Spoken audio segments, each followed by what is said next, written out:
Selamat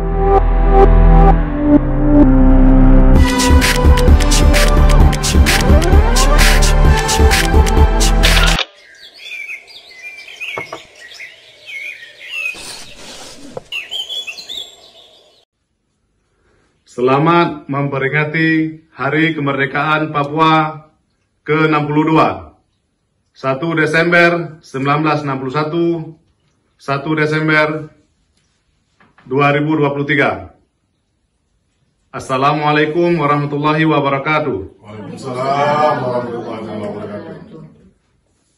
Pada hari yang bersejarah ini, kami bangsa Aceh, khususnya Aceh Sumatera National Liberation Front (ASNLF), dengan ini mengucapkan selamat memperingati Hari Kemerdekaan Papua ke-62. 62 tahun yang lalu, bangsa Papua telah mengambil satu keputusan untuk hidup bebas, merdeka dan mulia.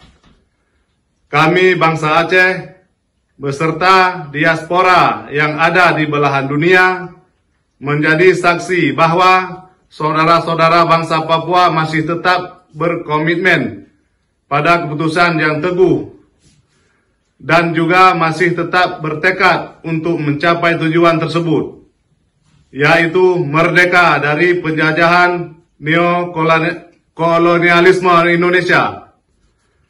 Harapan kami kepada bangsa Papua dan pejuang-pejuang kemerdekaan Papua tetaplah berdiri di garis depan dalam melawan imperialisme Indonesia.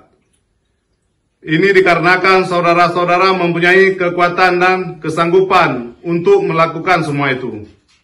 Sekali lagi, kami mewakili Aceh Sumatera National Liberation Front (ASNLF) mengajak bangsa Papua dan bangsa-bangsa lain di Nusantara untuk mempererat persatuan dan dalam menghadapi musuh kita semua bersama. Papua Merdeka, merdeka, merdeka.